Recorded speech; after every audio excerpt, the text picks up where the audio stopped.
Hello students, welcome back my YouTube channel GS academy. প্রিয় ছাত্র বন্ধুরা, আজকে আমাদের ক্লাসের বিষয়বস্তু ক্লাস 10 এর ফিজিক্যাল সায়েন্স।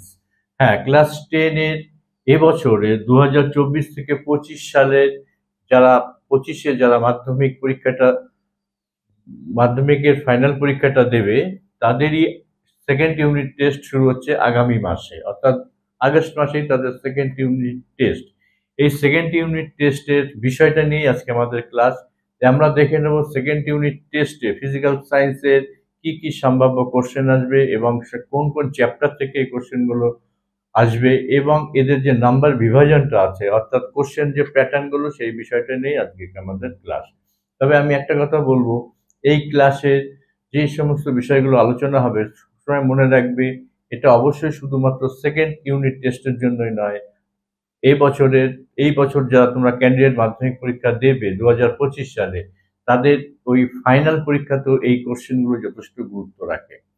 এছাড়াও আরেকটি বিষয় বলবো, যেহেতু সেকেন্ড ইউনিট টেস্টের কোশ্চেনটা মূলত সমস্ত স্কুল থেকে নিজেরাই করবে, তাই এই কোশ্চেনটা অনেকটাই নির্ভর করবে স্কুলের ওপর। সেক্ষেত্রে মাধ্যমিক পর্ষদের একটা নিয়ম আছে, সেটাকে অবশ্যই তারা মেনে করবে।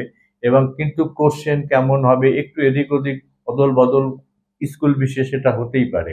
এই কারণে তোমাদের সকলকেই বলবো, স্কুলে যে পড়ানোটা হচ্ছে, অর্থাৎ স্কুলে যে ক্লাসে যে চ্যাপ্টারগুলো এবং যে কোশ্চেনগুলোর উপর গুরুত্ব দিয়ে টিচাররা পড়াচ্ছেন, সেটা অবশ্যই খেয়াল রাখবে এবং তাদের সাজেশনটা অবশ্যই তোমাদেরকে ফলো করতে হবে।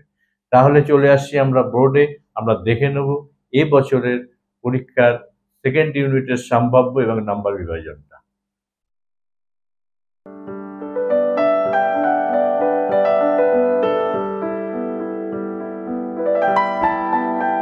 মোট 6টি অধ্যায় থেকে প্রশ্ন থাকবে। 6টি অধ্যায় কি কি দেখে নাও।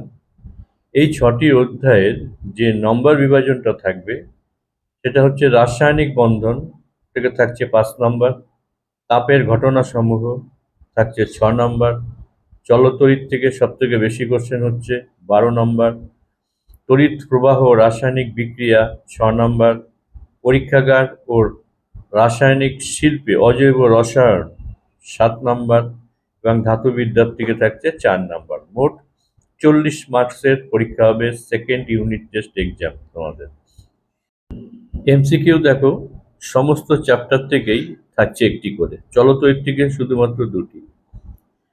ভিএসএকিউ থাকছে প্রায় সমস্ত কোশ্চেন সমস্ত চ্যাপ্টার থেকেই, তাপের ঘটনা এবং জলতড়িৎ থেকে এবং তড়িৎ প্রবাহ রাসায়নিক বিক্রিয়া থেকে থাকছে 2টি করে। এসএকিউ থাকছে জলতড়িৎ থেকে এবং পরীক্ষাগারে রাসায়নিক ও শিল্পে অজৈব রসায়ন এবং ধাতুবিদ্যা থেকে।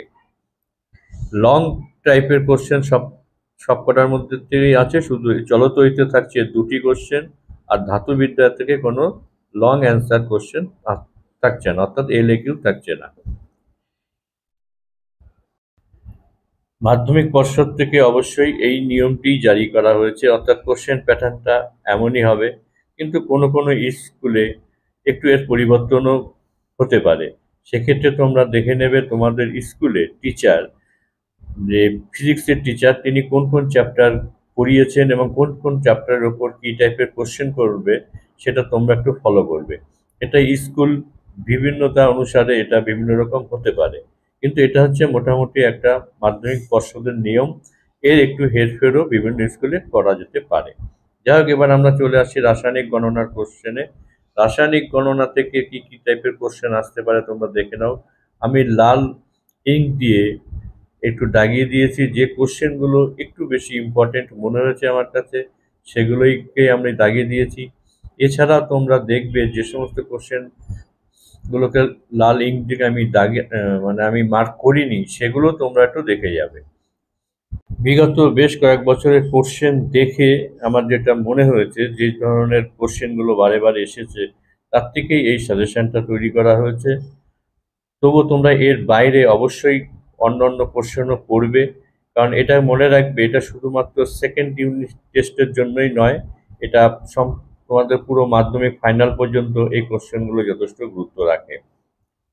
তা সত্ত্বেও আমি তোমাদেরকে বলবো, শুধু এই কোশ্চেনের উপর অবশ্যই ভরসা করবে না, অন্য অন্য কোশ্চেনও তোমরা বাড়িতে দেখবে, বিশেষ করে স্কুলটা অবশ্যই ফলো করবে। এবার দেখো আমি কোশ্চেন এখানে দিয়েছি এই চ্যাপ্টার থেকে, মূলত রাসায়নিক গণনা থেকে 2 নম্বরের এক অঙ্ক থাকবে। তোমাদের একটা 2 নম্বর অঙ্ক করতেই হবে। কিছু অঙ্ক আমি এখানে তুলে দিয়েছি এবং তাদের অ্যান্সারও করে দেওয়া আছে। তোমরা এই অ্যান্সারটাও ফলো করতে পারো বা অন্যরকম অ্যান্সারও তোমরা ফলো করতে পারো। অর্থাৎ এই টাইপের কোশ্চেনই থাকবে রাসায়নিক গণনা থেকে। ফেরাস সালফাইডের সঙ্গে লঘু সালফিউরিক অ্যাসিডের বিক্রিয়া, এটা খুবই ইম্পর্টেন্ট। তারপর দেখো 5.6 লিটার অক্সিজেন গ্যাস প্রস্তুত করতে কি পরিমাণ পটাশিয়াম ক্লোরাইড উত্তপ্ত করতে হবে, এটাও খুব গুরুত্বপূর্ণ অঙ্ক। তারপরে 40 গ্রাম জিঙ্ক থেকে কত গ্রাম হাইড্রোজেন উৎপন্ন হয় এবং জেডেন এর নমুনায় 20% বিশুদ্ধ, এই কোশ্চেনটা অবশ্যই একটু ভালোভাবে দেখবে। এই অঙ্কগুলো তোমরা প্র্যাকটিস করে যাবে, যেটা এখন তোমরা দেখতে পাচ্ছ। যাই হোক, এরপরে আসি তাপের ঘটনা। তাপের ঘটনা থেকে খুব কম কোশ্চেনই আমি তোমাদের সামনে রেখেছি। লাল ইনগুলোকে একটু বেশি গুরুত্বপূর্ণ বলা হচ্ছে, তা সত্ত্বেও তোমরা অন্যান্য যে কোশ্চেনগুলো আছে দাগানো নেই, সেগুলো তোমরা অবশ্যই করে যাবে। 13 নম্বরের কোশ্চেনটি, তারপরে এখানে থার্মোমিটারে কোন নীতির প্রয়োগ করা হয়, এটা একটা ইম্পর্টেন্ট কোশ্চেন। তারপরে 15 নম্বরের কোশ্চেন, তরলের আপাত প্রকৃত প্রসারণ গুণাঙ্কের, এটাও একটা ইম্পর্টেন্ট।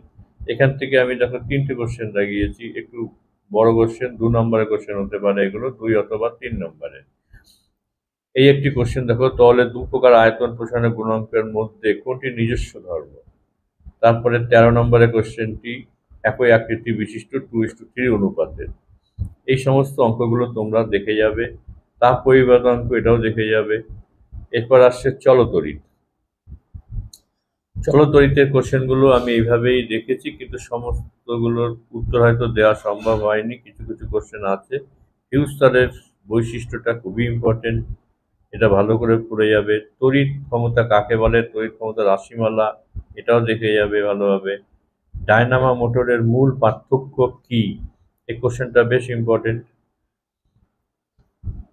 তারপর তড়িৎ প্রবাহের তাপীয় ফলে জুলের সূত্র, এটা তো অবশ্যই দেখে যাবে, সূত্র একটা তোমাদের অবশ্যই দেবে।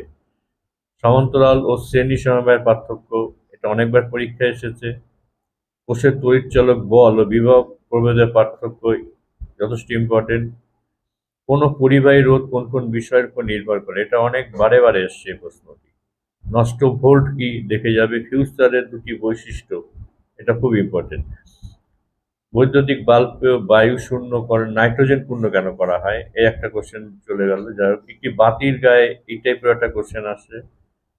আর ফ্লেমিং এর বামহস্ত নিয়ম, অ্যাম্পিয়ারের সন্তরণ নিয়ম এবং ডান হাতের মুষ্টি নিয়ম, এই 3টে থেকে তোমরা দেখবে প্রায় বছরই একটা কোশ্চেন আসে। গৃহস্থলীর বর্তনীতে আর্থিং কেন করা হয়, আরো 2টো সূত্র আসছে। সেটা এই শর্ট সার্কিটের উপর একটা কোশ্চেন হয়।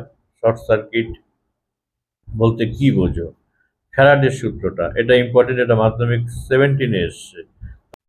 লেঞ্জের সূত্র, তারপর দেখো ওহমের সূত্র, এগুলো খুব ইম্পর্টেন্ট। তারপরে আমরা চলে আসছি তড়িৎ প্রবাহ ও রাসায়নিক বিক্রিয়া। এখানেও বেশ কিছু কোশ্চেন আমি দাগিয়ে দিয়েছি এবং উত্তরও করে দেওয়া আছে, তোমরা এগুলো পড়ে যাবে।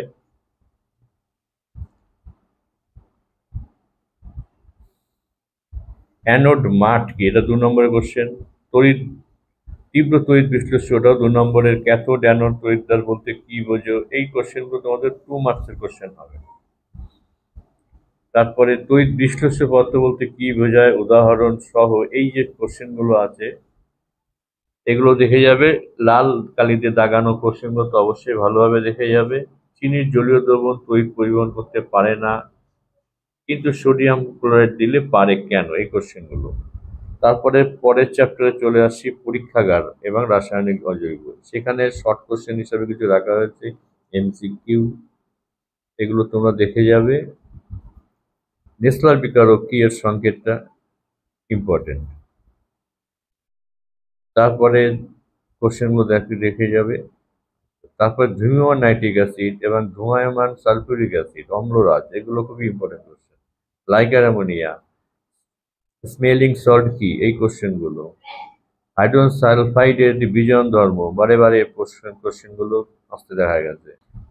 লাইকার অ্যামোনিয়া এবং অ্যামোনিয়ার মধ্যে পার্থক্য, এই স্তম্ভের মিল করা একটা কোশ্চেন রাখা হয়েছে, তবে 4টি থাকবে। এই চ্যাপ্টারের 3 মার্কসের কোশ্চেনগুলো দেখে নাও, লাল কালিতে দাগিয়ে দেওয়া হয়েছে। নাইট্রোলিয়াম কি, এটা ইম্পর্টেন্ট কোশ্চেন, এটা অবশ্যই দেখে যাবে। স্পর্শ পদ্ধতি ও অসওয়াল্ড পদ্ধতি, এই দুটো পদ্ধতিতে অ্যাসিড প্রস্তুতি ভালো করে দেখে যাবে। পরের চ্যাপ্টারে চলে আসছি ধাতুবিদ্যা। ধাতুবিদ্যার প্রথম দিকে প্রতিটি প্রশ্নের মান 1, অর্থাৎ এমসিকিউ রাখা হয়েছে, এগুলো একটু দেখে যাবে।